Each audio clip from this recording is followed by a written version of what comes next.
M. Djibril Guissé. Et qu'entendez-vous par industrie culturelle et créative?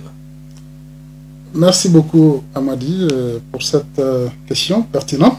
Les industries culturelles et créatives, les ICC, sont les secteurs d'activité ayant comme objet principal la création, le développement, la production, la reproduction, la promotion, la diffusion ou la commercialisation des activités ayant un caractère culturel, artistique et ou patrimonial.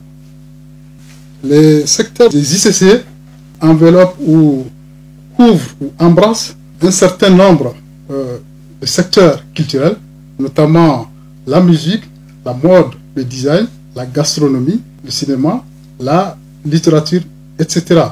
Donc ce sont des secteurs qui ont un pouvoir de création des richesses, des emplois.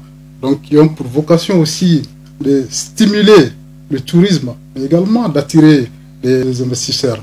Donc on se rend compte que c'est un secteur d'activité extrêmement important dont il est important de soutenir pour leur développement.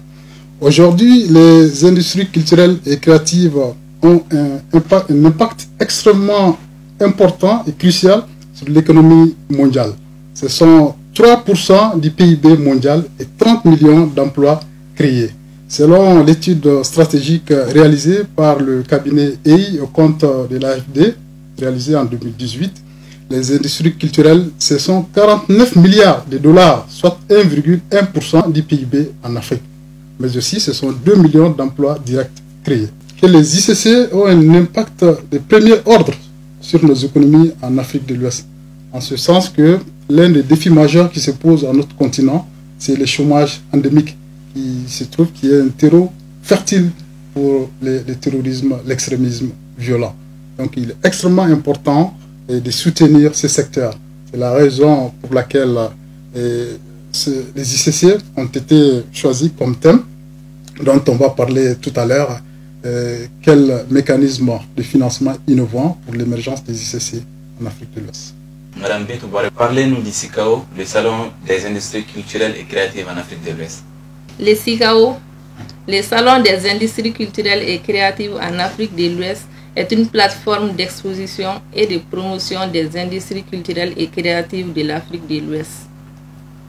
Il consiste à créer un espace d'échange, de partage et de rencontres entre les professionnels du secteur créatif de l'Afrique de l'Ouest afin de stimuler le partage et la collaboration entre les acteurs, les praticiens et les organisations culturelles, créant ainsi l'opportunité de présenter les bonnes pratiques et les innovations du moment afin de contribuer à booster le secteur culturel ouest-africain. Il faut noter que ce rendez-vous sous-régional va clôturer les activités du programme ACPI Culture AWA.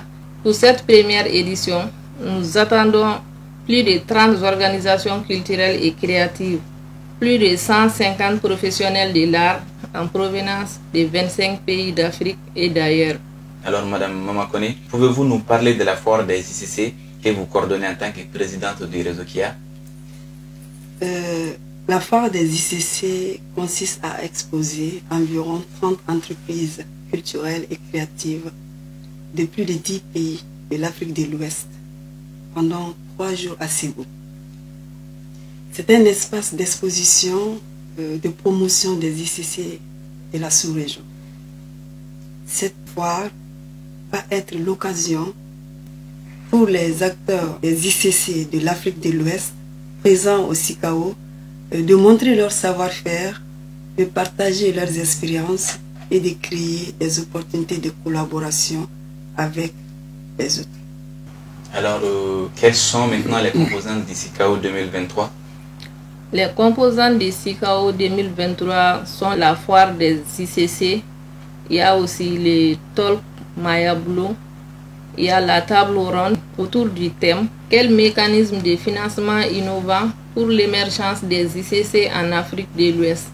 Et enfin, il y a les showcases de musique. Et comment voyez-vous les opportunités de réseautage à travers ces salons?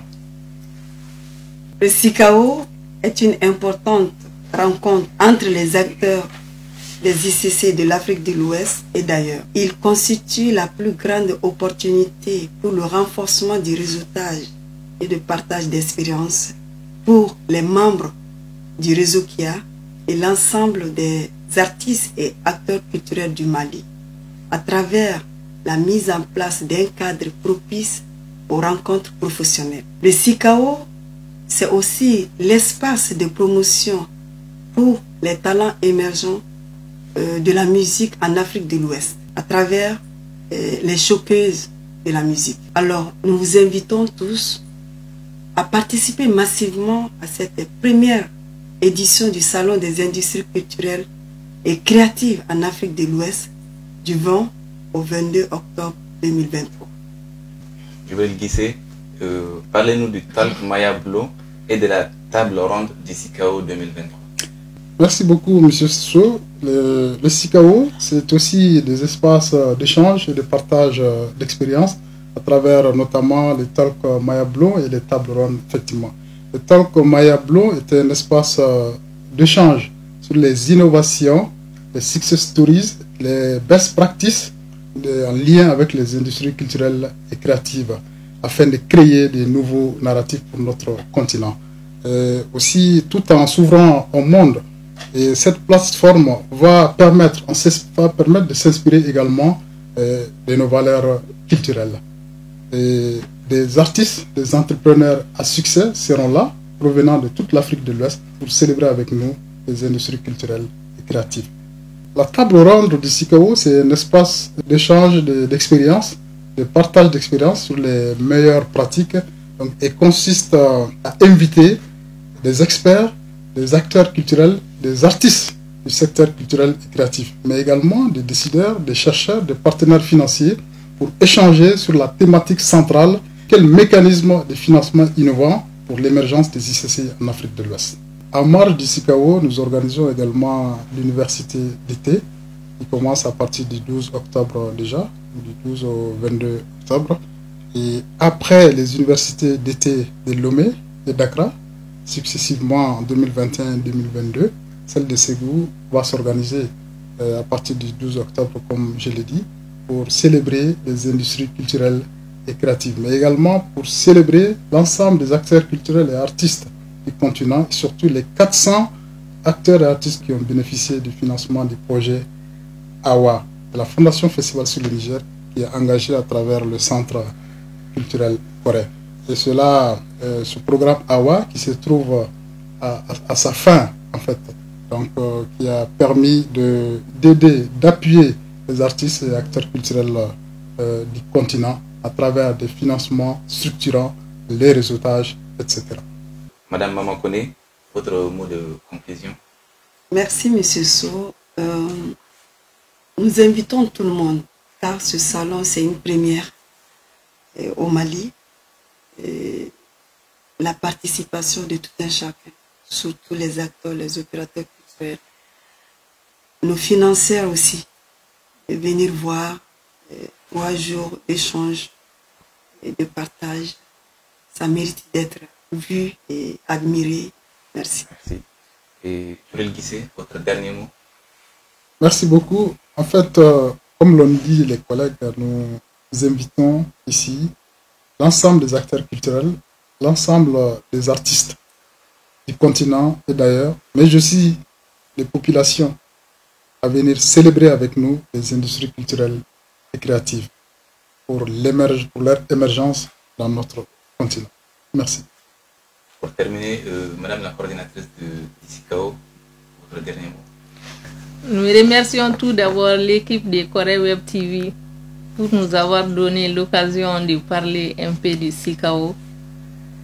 En conclusion, nous invitons les professionnels du secteur, les praticiens, les acteurs et les organisations culturelles à participer à ces salons qui sera un espace d'échange, de partage d'expériences et de promotion des industries culturelles et créatives de l'Afrique de l'Ouest. Ce salon sera sans nul doute un espace qui contribuera à l'émergence des industries culturelles de l'Afrique de l'Ouest. Merci.